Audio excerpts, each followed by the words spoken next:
तो जय हिंद दोस्तों, आप सभी का स्वागत है एक नए प्रैक्टिस सेट में। तो जैसा कि आपको पता है कि बिहार पुलिस का भारी संख्या में वैकेंसी आ चुकी है 21,391। मद्देनज़र देखते हुए मैं आपके लिए एक प्रैक्टिस सेट लेके आ रहा हूं। और ये जो खान सर के द्वारा पढ़ाया गया ये प्रैक्टिस सेट है, और उनका जो प्रैक्टिस सेट है प्रतिदिन चलता है, उसी को मैं आपको यूट्यूब के माध्यम से आपके पास पहुंचाएंगे। और इसका सुसज्जित तरीके से आपके पास पीडीएफ भी चला जाएगा। ठीक है, इसमें जो क्वेश्चन का जो डिस्कशन होगा बिल्कुल फुल्ली डिस्कशन होगा। तो आप लोग वीडियो में बने रहिए। और इसका संबंधित जो पीडीएफ है, इसका जो पीडीएफ है जो आप देख रहे हैं, इसका पीडीएफ मेरा टेलीग्राम चैनल है जीके जीएस डिस्कशन, उस पर चला जाएगा। ठीक है, और जो भी हमारे नए सदस्य हैं एक बार चैनल को सपोर्ट जरूर करेंगे ताकि हमारा मनोबल बरकरार रहे। ठीक है, तो देरी ना करते हुए आज की प्रैक्टिस सेट को शुरुआत करते हैं। और आप लोग अनुरोध है कि आप लोग ध्यान से इसे सुनिएगा। ठीक है, तो पहला क्वेश्चन कह रहा है, वर्ष 1946 में निम्नलिखित में से कौन वित्त विभाग को लेकर वायसराय की कार्यकारिणी परिषद में सम्मिलित हुआ था। तो क्वेश्चन क्या करा है कि 1946 में कौन वित्त विभाग को लेकर वायसराय की कार्यकारिणी परिषद में सम्मिलित हुआ था। तो सबसे पहले इसकी मूवमेंट बनाते हैं। सबसे पहले अगर देखा जाए तो अंतरिम सरकार का गठन हुआ था। क्या हुआ था? अंतरिम सरकार का गठन हुआ था 2 सितंबर 1946 को। 2 सितंबर 1946 को कब हुआ था? तो 2 सितंबर 1946 को एक अंतरिम सरकार का गठन हुआ था। किसकी अध्यक्षता में? तो इसकी अध्यक्षता जो किए थे पंडित जवाहरलाल नेहरू ने। किसने किया था? तो पंडित जवाहरलाल नेहरू के द्वारा इनकी अध्यक्षता किया गया था। किसकी? इस अंतरिम सरकार की, जिसकी स्थापना 2 सितंबर 1946 को हुआ था। 2 सितंबर 1946 को। अब अंतरिम सरकार के वित्त मंत्री के रूप में, अंतरिम सरकार की है ना, वित्त मंत्री के रूप में किसे चुना गया था? तो लियाकत अली खान को। लियाकत अली खान को। अगर इसी में पूछ दे कि स्वतंत्र भारत के वित्त मंत्री कौन थे, तो सन्मुख सेठी हो जाएंगे। स्वतंत्र भारत के कौन हो जाएंगे? सन्मुख सेठी। और गणतंत्र भारत के अगर पूछे तो जॉन मथाई। तो आप लोग के आंसर समझ में आ गया होगा। तो करा कि निम्नलिखित में से कौन वित्त विभाग को लेकर वायसराय की कार्यकारिणी परिषद में सम्मिलित हुआ था। तो सबसे पहले जो वित्त मंत्री बना था, कौन बना था? लियाकत अली बना था। तो इसका आंसर हो जाएगा बी नंबर। क्या हो जाएगा? बी नंबर हो जाएगा। ठीक है, तो इसमें 3 क्वेश्चन बना।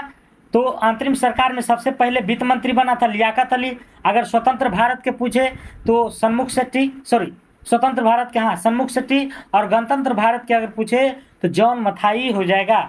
और अंतरिम सरकार का गठन कब हुआ था? तो 2 सितंबर 1946 ईस्वी को हुआ था। तो इसी तरह से जो है धाकड़ एनालिसिस होने वाला। लगातार आप लोग बने रहिए, प्यार दर्शाइए। ठीक है, आगे चलते हैं नेक्स्ट क्वेश्चन पर। नेक्स्ट क्वेश्चन कहा जा रहा है, निम्न में से कौन सा royal commission on public services in India 1912 का सदस्य नहीं था? रॉयल कमीशन में जो है सदस्य था। तो इसमें से कह रहा है कि रॉयल कमीशन जिसकी स्थापना 1912 में हुआ था, तो उसमें कौन कौन से सदस्य थे और इनमें से कौन नहीं थे। तो सबसे पहले अगर देखा जाए तो रॉयल कमीशन जो है, रॉयल कमीशन की स्थापना कब हुआ था? 1912 में। और रॉयल कमीशन जो अपना रिपोर्ट पेश किया था 1915 में। कब किया था? 1915 में ये जो है अपना रिपोर्ट को पेश किया गया था। रॉयल कमीशन की अध्यक्षता की अगर बात किया जाए तो इसकी अध्यक्षता किसने किया था? जेपी डिक्सन ने, है ना। इसकी अध्यक्षता किसने किया था? जेपी डिक्सन है ना। जेपी डिक्सन के द्वारा इसकी अध्यक्षता किया गया था। किसकी?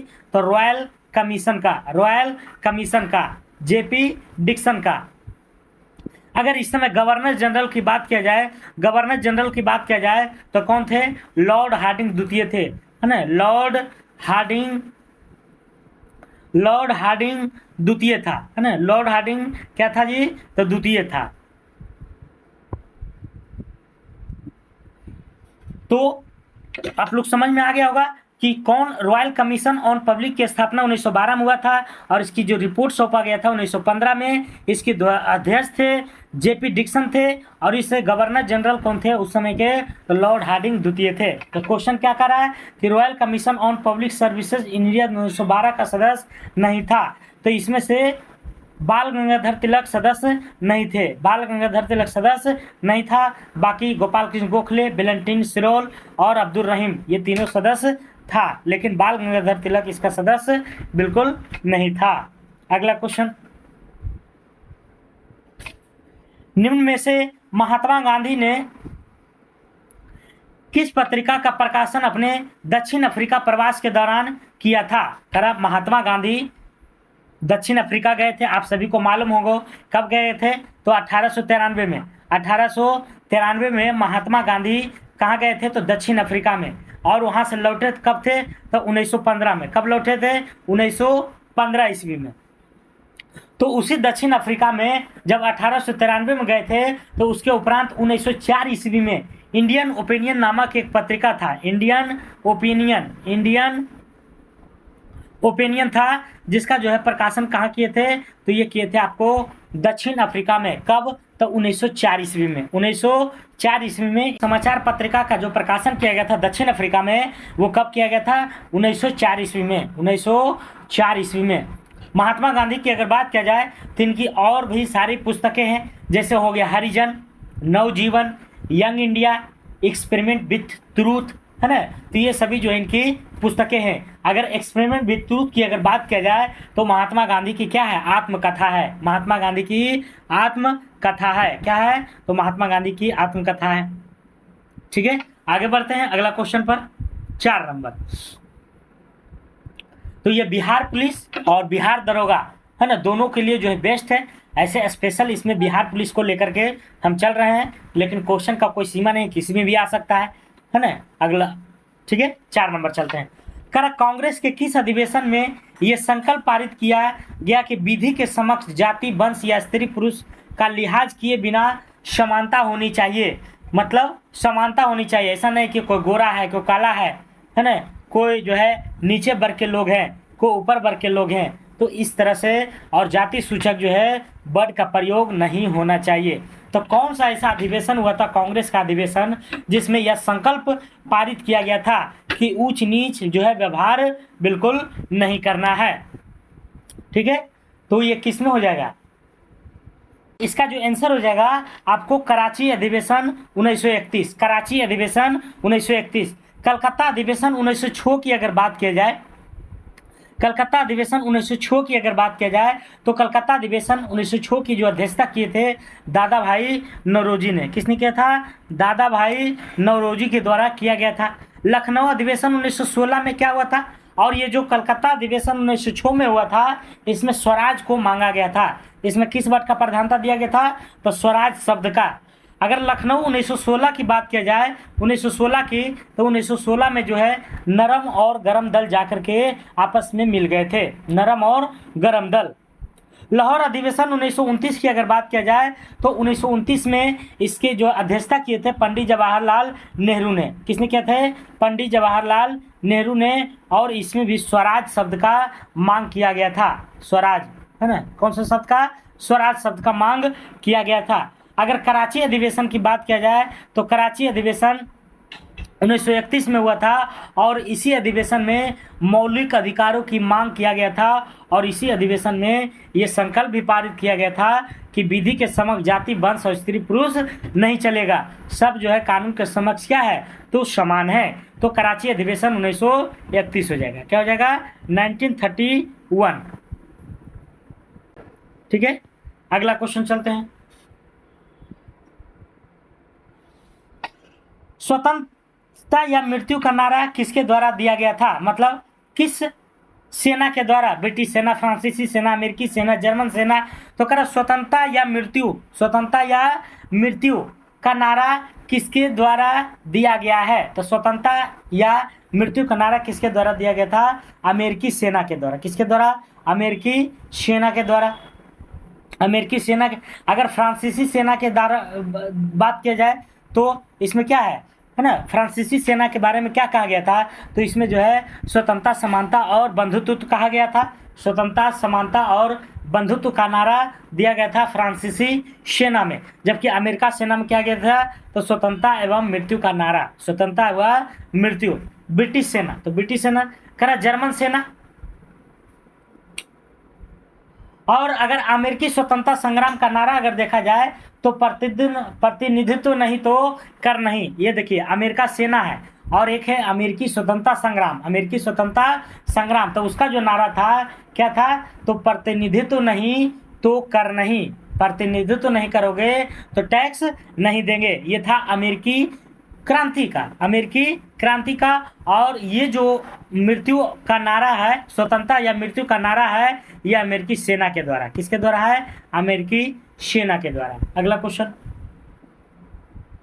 6 नंबर करा, बोस्टन बंदरगाह पर 340 चाय, बोस्टन बंदरगाह अमेरिका में है, तो 340 चाय बॉक्स को समुद्र में फेंका गया। इस घटना को किस नाम से जानते हैं, करा बोस्टन टी पार्टी की घटना आप लोग जानते होंगे। तो बोस्टन बंदरगाह पर उस समय 340 चाय की पेटी जो है फेंक दिया गया था, है ना, और इसी से जो है बोस्टन टी, तो करा लाल सागर के नाम से British coffee party, Boston T party, Pearl Harbor की घटना। तो इसका जो आंसर हो जाएगा बोस्टन टी पार्टी, क्या हो जाएगा, Boston T party. Boston T party की घटना अगर बात किया जाए तो कब हुआ था, तो 16 दिसंबर, है ना, 16 दिसंबर 1773 में, 1773 को हुआ था। 16 दिसंबर 1773 को बोस्टन टी पार्टी की घटना हुआ था, जिसके नायक अगर देखा जाए तो कौन थे, सैमुअल एडम्स था, सैमुअल एडम्स। 16 दिसंबर 1773 को क्या हुआ था, तो ये हुआ था आपको बोस्टन टी पार्टी की घटना हुआ था, और इसके जो नायक थे, हीरो थे, सैमुअल एडम्स, सैमुअल एडम्स। और अमेरिकी जो स्वतंत्रता संग्राम हुआ इसका तत्कालीन कारण बन गया, किसका, तो बोस्टन टी पार्टी का, है ना, बोस्टन टी पार्टी जो है तत्कालीन कारण बन गया, किसका, तो अमेरिकी स्वतंत्रता संग्राम का, अमेरिकी स्वतंत्रता संग्राम का। ठीक है, अगला क्वेश्चन चलते हैं। जनगणना 2011 के अनुसार किस राज्य में महिला साक्षरता दर प्रतिशत सर्वाधिक है, तो अगर 2011 की जनगणना अगर लिया जाए तो सबसे ज़्यादा जो है जनसंख्या, सबसे ज़्यादा जो है शिक्षित पुरुष हो या महिला हो, वो कहाँ है, तो केरल में। कहाँ है जी, तो केरल में। कहाँ है, केरल में है। और सबसे कम अगर बात किया जाए तो हमारा बिहार में है। लेकिन अगर सर्वाधिक साक्षरता अंतर देखा जाए तो सर्वाधिक साक्षरता अंतर कहाँ का हो जाएगा, राजस्थान का। सर्वाधिक साक्षरता अंतर का मतलब क्या होता है, जैसे पुरुष ज़्यादा पढ़ल है और महिला उसकी अपेक्षा में बहुत कम पढ़ी हुई है, तो सर्वाधिक अंतर देखने को मिलेगी, है ना। तो सर्वाधिक अगर अंतर पूछे तो राजस्थान है, और सर्वाधिक पूछे तो केरल, और सर्वाधिक कम पूछे तो बिहार हो जाएगा। ठीक है, आगे चलते हैं। करा लिग्नाइट, लिग्नाइट क्या है, एक प्रकार का, है ना, कोयला का रूप है। लिग्नाइट किस प्रकार का एक कोयला है, लिग्नाइट किस प्रकार का एक कोयला है। तो कोयला की अगर बात आई है तो कोयला में क्या होता है, मुख्य रूप से 4 वर्ग होते हैं इसके। कोयला कितने प्रकार के होते हैं, 4 प्रकार के, एंथ्रासाइट, बिटुमिनस, लिग्नाइट, पीट। तो यही लिग्नाइट के बारे में पूछा जा रहा है ना। तो इसमें कौन कौन होते हैं, एंथ्रासाइट, बिटुमिनेट, लिग्नाइट और पीट कोयला। तो एंथ्रासाइट की अगर देखा जाए तो एंथ्रासाइट को जो है उच्चतम कोटि का कोयला माना जाता है, क्योंकि इसमें कार्बन की प्रतिशतता बहुत ही ज़्यादा होती है। कार्बन की क्या होती है, तो बहुत ही ज़्यादा होती है। फिर उससे कम बिटुमिनस, फिर लिग्नाइट और फिर पीट। तो पीट सबसे जो है खराब किस्म का कोयला है, उसके बाद लिग्नाइट है। तो लिग्नाइट क्या हो जाएगा, किस प्रकार का कोयला हो जाएगा, तो लिग्नाइट हो जाएगा आपको मध्यम कोटि का। किसका हो जाएगा, मध्यम कोटि का। अगला क्वेश्चन 9 नंबर करा, गेहूं किस जलवायु की फसल है। गेहूं, है ना, जो भी किसान है वो जानते होंगे कि गेहूं की जो खेती होती है वो कैसी जलवायु में होती है, शीत जलवायु, शुष्क जलवायु, आर्द्र जलवायु, शीतोष्ण जलवायु। तो कैसी होती है इसकी जो खेती होती है आपको शीतोष्ण जलवायु में। कैसी होती है, तो शीतोष्ण जलवायु में होती है, शीतोष्ण जलवायु। तो शीतोष्ण मतलब हल्का शीत हल्का उष्ण, मतलब ठंडा भी चाहिए और गर्म भी चाहिए, इसलिए शीतोष्ण जलवायु हो जाएगा, शीतोष्ण जलवायु। अगर गेहूं की बात हो रही है तो गेहूं का फसल एक कैसी फसल है, एक रबी फसल है, एक रबी फसल है, एक क्या है तो रबी फसल है। तापमान अगर इसका देखा जाए तो 20 से 25 डिग्री चाहिए। गेहूं को उपजाने के लिए कितना टेम्परेचर चाहिए तो 20 से 25 डिग्री, और वर्षा चाहिए 50 से 75 सेंटीमीटर, 50 से 75 सेंटीमीटर, इतना में जो है आपका गेहूं बढ़िया तरीके से उपज जाएगा। अगला क्वेश्चन है, करें एक पौधा पर दूसरा उगने वाला पौधा क्या कहलाता है।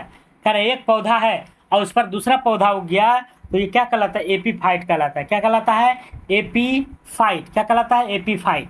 अब देखिए जलोद्भिद है तो जलोद्भिद को जो है हाइड्रोफाइटा कहते हैं। क्या कहलाता है, जलोद्भिद को हाइड्रोफाइट। इसमें जो है क्या होता है तो जल में पौधा को उगाया जाता है, जलोद्भिद जा से जल है ना। तो जलोद्भिद में क्या होता है तो जल में पौधा को उगाया जाता है, जिसको हाइड्रोफाइटा भी कहते हैं, हिंदी में जलोद्भिद भी कहते हैं। मरुद्भिद की अगर बात किया जाए तो मरुद्भिद का मतलब होता है जीरोफाइट, या मरुस्थल में उगाया जाता है मरुद्भिद, है ना। मरुद्भिद कहाँ तो मरुस्थल में, मरुस्थल में। और जलोद्भिद कहाँ तो पानी में, पानी में। और हैलोफाइटा की अगर बात किया जाए तो ये लवणोभिद, लवणोभिद मतलब नमक युक्त मिट्टी में, है ना, लवणोभिद, है ना। यह लवण में पौधा उगाया जाता है ना, लवणों में। कहाँ, लवणों में, जहाँ का मिट्टी क्षारीय है, क्षारीय है, वैसे जगह जो है हैलोफाइटा की, है ना, आवश्यकता पड़ती है। और एपीफाइट क्या कहलाता है तो एक पेड़ दूसरे पेड़ पर उग जाना एपीफाइट कहलाता है। ठीक है, अगला क्वेश्चन चलते हैं। एम्फीबियंस क्या है जी, एम्फीबियंस क्या है तो जल में निवास करता है, थल में, वायु में, जल और थल दोनों में। तो इसका जो 100% आंसर हो जाएगा, जो जल और थल दोनों में रहता है उसी को क्या कहते हैं, एम्फीबियंस कहलाते हैं। जो जल में भी और जो थल में भी, तो उसे क्या कहते हैं, एम्फीबियंस। एम्फीबियंस क्या कहलाता है, एम्फीबियंस कहलाता है। ठीक है, अगर इसका उदाहरण देखा जाए तो इसका उदाहरण जैसे होगा मेढक हो गया, मगरमच्छ हो गया, पानियों में रहता है, जमीनों पर रहता है। ठीक है, अगला चलते हैं। कह रहा फसलों पर कवक, फसलों पर कवक के छिड़काव से प्रदूषित होता है। कवक, फंगी जिसको बोलते हैं। तो कह रहा फसल पर जब कवक के छिड़काव करते हैं तो उसमें क्या प्रदूषित होता है, वायु, जल, वायु, मृदा, जल, वायु तथा मृदा, सिर्फ वायु। तो इसमें जो है तीनों के तीनों जो है प्रदूषित होता है। क्या होता है, तीनों के तीनों प्रदूषित होता है, चाहे कवक का छिड़काव हो या फिर चाहे DDT का छिड़काव हो। वैसी चीज है ना, ऐसे छिड़काव में जल, थल और वायु तीनों को प्रदूषित होता है। ठीक है, तो इसका जो आंसर हो जाएगा आपको हो जाएगा तीनों हो जाएगा। ठीक है, वायु, मृदा तथा जल। अगला क्वेश्चन, एफ्लाटॉक्सिन नामक विष उत्पन्न किया जा सकता है ना, एफ्लाटॉक्सिन। तो एफ्लाटॉक्सिन नामक जो विष उत्पन्न किया जाता है वह किससे उत्पन्न किया जाता है, तो किसके द्वारा किया जाता है, ये जाता है फंगस के द्वारा, कवक के द्वारा। किसके द्वारा, फंगस कहिए या कवक कहिए, दोनों एक ही चीज़ है, सिर्फ हिंदी इंग्लिश का अलग है। तो एफ्लाटॉक्सिन नामक विष उत्पन्न किया जाता है किससे, फंगस से। एफ्लाटॉक्सिन नामक विष कवक से प्राप्त किया जाता है, और ये रोग ज़्यादातर मवेशी में, पशु में, पक्षी में देखा जाता है। कौन सा, तो एफ्लाटॉक्सिन नामक रोग। अगला क्वेश्चन, मानव शरीर के किस अंग में रुधिर ऑक्सीजन युक्त होता है। तरा मानव शरीर के किस अंग में रुधिर, रुधिर मतलब ब्लड, ऑक्सीजन युक्त होता है, तो कहाँ होता है, बाया अलिंद में। कहाँ होता है, बाया अलिंद में, बाया अलिंद में। अगला 15 नंबर क्वेश्चन देख लेते हैं। सुमेलित युग्म नहीं है, इसमें से कौन सा सुमेलित नहीं है, तो कह रहा साल्मोनेला, है ना, साल्मोनेला से जो है कुष्ठ रोग होता है, बिल्कुल गलत है ना। साल्मोनेला टाइफी से टाइफाइड रोग होता है। साल्मोनेला जो टाइफाइड रोग होता है वह किसके कारण होता है, तो साल्मोनेला टाइफी के द्वारा होता है। ठीक है, तो और कुष्ठ की अगर बात किया जाए तो कुष्ठ किससे होता है, माइकोबैक्टीरियम से। कुष्ठ किससे होता है, तो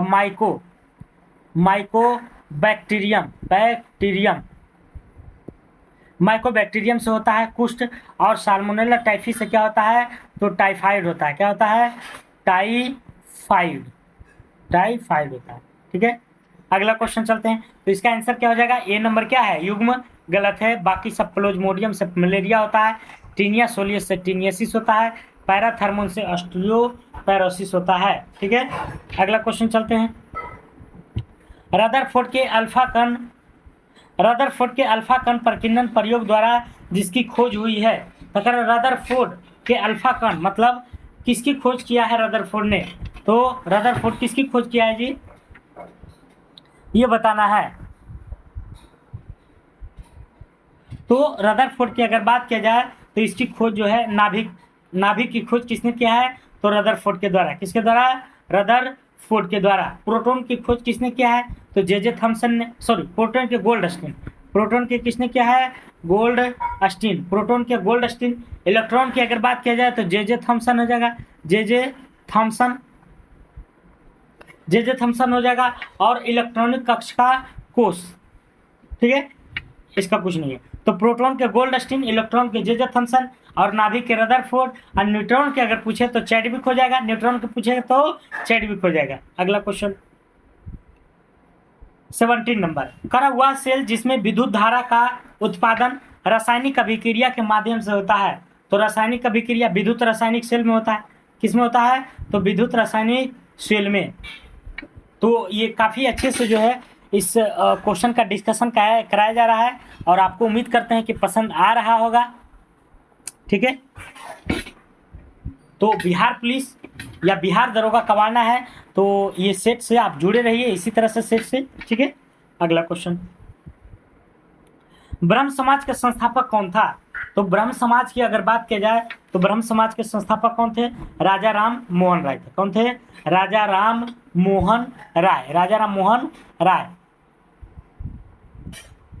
ब्रह्म समाज की अगर बात किया जाए तो इसकी स्थापना 1828 में हुआ था।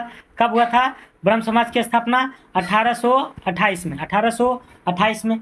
वेदांत कॉलेज है ना, वेदांत कॉलेज भी बना था, तो वेदांत कॉलेज की भी स्थापना 1825 ईस्वी में किसके द्वारा हुआ था, तो राजा राम मोहन राय के द्वारा। वेदांत कॉलेज की स्थापना 1825 में हुआ था, लेकिन किसके काल में हुआ था, तो राजा राम मोहन राय। किसके काल नहीं, किसके द्वारा, तो राजा राम मोहन राय।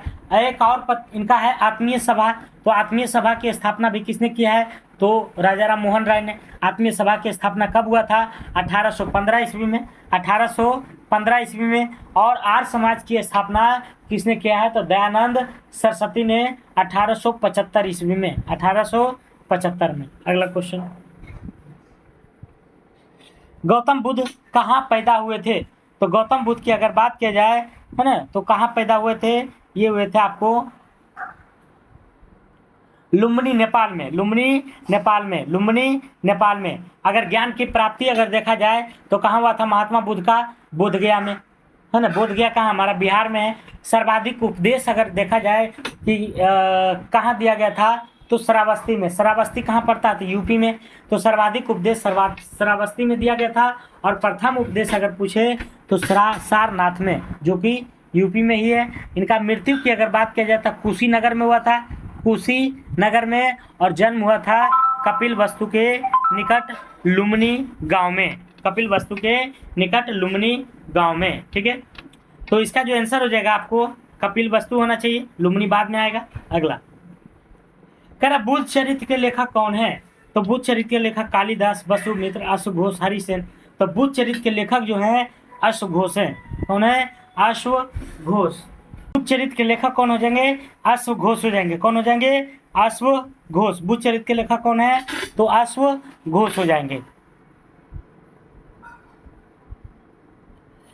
अगर कालिदास देखा जाए तो कालिदास के द्वारा जो है बहुत सारी किताबें लिखी गई है, अभिज्ञान शकुंतलम, जैसे अभिज्ञान शकुंतलम, ऋतु संहारम है ना, ऋतु संहारम, कुमार संभव, ये सभी का लेखक कौन है, कालिदास है। कौन कौन है, अभिज्ञान शकुंतलम, कालिदास, और ऋतु संहारम, कुमार संभव, ये किसका लेखक है, कालिदास के।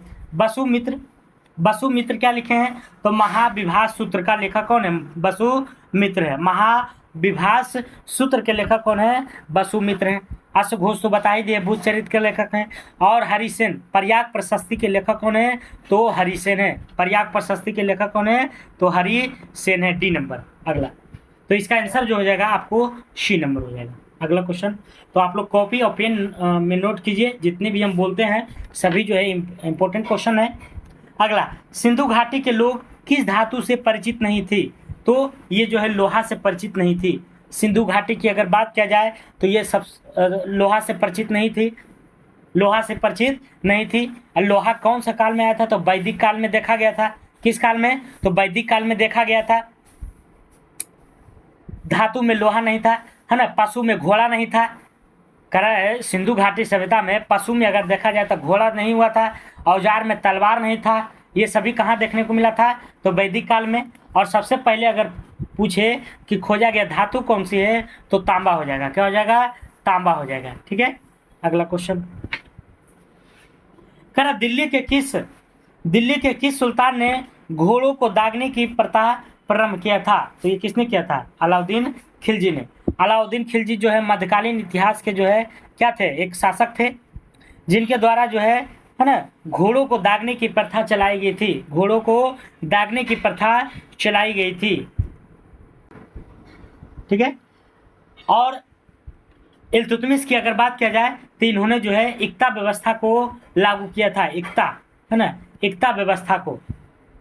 बलवन की अगर बात करें तो इसने जो है लौह एवं रक्त की नीति लाया था। लौह एवं रक्त की नीति लाया था। फिरोज शाह तुगलक की बात करें तो इसको ये जो है नहरों का जाल बिछाया था। नहरों का जाल कौन? फिरोज शाह तुगलक। ठीक है, अगला क्वेश्चन चलते हैं। डेक्कन वर्ग किस देश का एक प्रसिद्ध पर्वत है? डेक्कन वर्ग किस देश का एक प्रसिद्ध पर्वत है? तो डेक्कन वर्ग किसका है? एक दक्षिण अफ्रीका का है। किसका है? दक्षिण अफ्रीका का। डेक्कन जो वर्ग है वह किस देश का एक प्रसिद्ध पर्वत है? तो दक्षिण अफ्रीका का है। और बिहार पर्वत अगर पूछे तो बिहार पर्वत जो है कहाँ है? रोमानिया में। कहाँ है? रोमानिया में। बिहार पर्वत कहाँ है? रोमानिया में। और ब्लू ग्रीन पर्वत अमेरिका में है। कंचनजंगा सिक्किम में है। और अरावली की अगर बात करें तो राजस्थान में है। मुख्य रूप से कहाँ है? तो राजस्थान में। अगला क्वेश्चन। अधिकतर भारतीय किस समूह का है ना? किस समूह का है? तो ये जो हमारा अधिकतर भारतीय है वह ऑस्ट्रेलाइड समूह का है। किस समूह का है? ऑस्ट्रेलाइड समूह का। ऑस्ट्रेलाइड। सबसे पहले अगर भारत में आने वाला प्रजाति देखा जाए तो सबसे पहले प्रजाति कौन आए थे? निग्रो आए थे। कौन थे? निग्रो थे। और सबसे बाद में आने वाला कौन था? तो निग्रोटो। सबसे पहले निग्रो और सबसे बाद में निग्रोटो। ठीक है, अगला क्वेश्चन।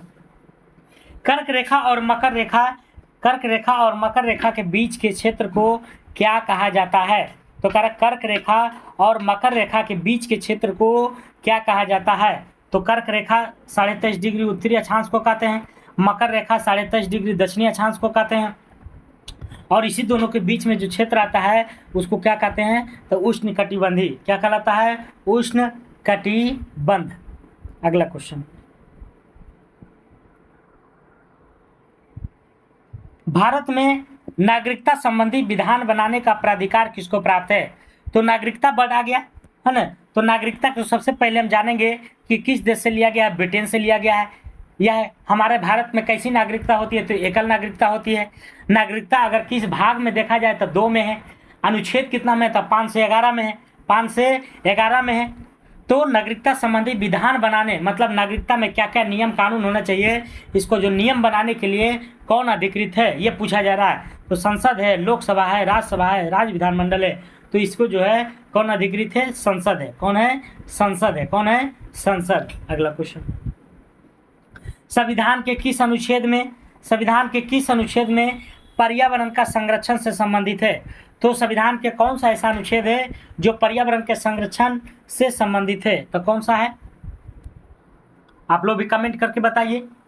तो ये जो है आपको 48 के का है। क्या है? 48 के का जो है ये पर्यावरण एवं वन संरक्षण से संबंधित है। पर्यावरण एवं वन संरक्षण से संबंधित है। सिर्फ 48 देखा जाए तो 48 कृषि व पशुपालन से किससे संबंधित है? तो कृषि एवं पशुपालन से। और अनुच्छेद 47 क्या है? तो अनुच्छेद 47 का प्रयोग करके ही बिहार में दारू बंद है ना। 47 यह अधिकार देता है राज्य सरकार को कि मनुष्य के हित में कोई भी चीज़ को जो है एक्शन ले सकते हैं। और ठीक है, आगे चलते हैं। करा 28 नंबर, संविधान में सार्वजनिक वयस्क मताधिकार की व्यवस्था किस अनुच्छेद में वर्णित है? तो सबसे पहले हम जानेंगे कि जो निर्वाचन से संबंधित है, निर्वाचन अगर भाग देखा जाए तो भाग 15 में है ना, भाग 15 में है। और अनुच्छेद अगर देखा जाए तो अनुच्छेद 324 से 329 के बीच में है, 324 से 329 के बीच में है। तो उसी में कह रहा है कि किस 324 से 329 में तो कह रहा वयस्क मताधिकार की व्यवस्था किस अनुच्छेद में किया गया है? तो किस अनुच्छेद में किया गया है ये बताना है। ठीक है, तो 324 की अगर बात किया जाए तो एक चुनाव आयोग का गठन होगा। 324 क्या कहता है? एक चुनाव आयोग का गठन होगा। और उसी तरह से 325 कहता है कि चुनाव में जाति, लिंग, धर्म के आधार पर भेदभाव नहीं होगा। और 326 कहता है कि वयस्क मताधिकार है। क्या है? वयस्क मताधिकार है। तो ये 326 क्या हो जाएगा? इसका आंसर हो जाएगा। और 327 में जो है चुनाव संबंधी संशोधन है, चुनाव संबंधी संशोधन है। अगला क्वेश्चन, करा भारत का अनन्य आर्थिक क्षेत्र संलग्न क्षेत्र के आगे समुद्र में कितनी दूरी तक है? तो अगर इकोनॉमिकली तरीके से देखा जाए तो आर्थिक क्षेत्र के दृष्टिकोण से 3 क्षेत्रों में बांटा गया। कितने में? 3 में। कितने में? तो 3 क्षेत्रों में बांटा गया। जैसे प्रादेशिक क्षेत्र हो गया, संलग्न क्षेत्र हो गया और अनन्य क्षेत्र हो जाएगा। प्रादेशिक, संलग्न और अनन्य। तो प्रादेशिक क्षेत्र जो होता है वो 12 नॉटिकल मील होता है। संलग्न क्षेत्र की अगर बात किया जाए तो 24 नॉटिकल मील होता है। जबकि अनन्य क्षेत्र अगर देखा जाए तो 200 नॉटिकल मील होता है। अनन्य क्षेत्र कितना होता है? तो 200 नॉटिकल मील। तो इस तीनों को याद रखिएगा, तीनों घुमा घुमा पूछते रहता है। प्रादेशिक में 12 नॉटिकल मील, संलग्न में 24 और अनन्य में 200। तो यहाँ अनन्य पूछा गया है तो कितना हो जाएगा? 200 समुद्री मील। ठीक है, अगला क्वेश्चन, लक्षद्वीप में प्रवाल द्वीपों की संख्या कितनी है? खैर लक्षद्वीप में प्रवाल द्वीपों की संख्या कितनी है? लक्षद्वीप में प्रवाल द्वीपों की संख्या कितनी है? 10 है, 12 है, 11 है, 12 है, 13 है। तो लक्षद्वीप की यहाँ बातें हो रही है। तो लक्षद्वीप में अगर बात किया जाए तो लक्षद्वीप के प्रवाल द्वीप में कितनी है? तो 10 गो है। कितना है? 10 में। अब यहाँ बात देखते हैं कि भारत में कुल द्वीपों की संख्या कितनी है? तो 247 है, 247 है। कह रहा भारत में कुल द्वीपों की संख्या कितनी है? 247 है। जबकि बंगाल की खाड़ी में सिर्फ 204 है। बंगाल की खाड़ी में 204 है और अरब सागर में 43 है। अरब सागर में 43 है और लक्षद्वीप में टोटल 36 है। लेकिन लक्षद्वीप प्रवाल द्वीप में कितने हैं? तो 10 है। कितने हैं? 10 हैं। तो क्वेश्चन यहीं तक था। आपको कैसा लगा क्लास जरूर बताइएगा। और ख़ास करके डिस्कशन है, इसीलिए ये 30 क्वेश्चन का जो सीरीज है ये लगभग 300 क्वेश्चन को कवर करता है। तो आप लोग इसे 30 क्वेश्चन नहीं बल्कि 300 क्वेश्चन को लेकर के चलेंगे, है ना। और जब भी हम इस वीडियो को आप देखें तो इसे कॉपी पेन पर नोट कीजिए, क्योंकि जितने भी क्वेश्चन को हम एनालिसिस कर रहे हैं वो काफ़ी एग्जाम के दृष्टिकोण से महत्वपूर्ण है। ठीक है, तो आज के लिए इतने ही दोस्तों। और इसका PDF हमारा टेलीग्राम चैनल है, उसी पर चला जाएगा, जो कि डिस्क्रिप्शन बॉक्स में दिया गया है। ठीक है, तो आज के लिए इतना ही। जय हिंद, जय भारत, स्वस्थ रहिए, मस्त रहिए। और हाँ, ये वीडियो जो है सुबह में अपलोड होगा। ठीक है, सुबह में अपलोड होता है 7 से 8 के बीच में।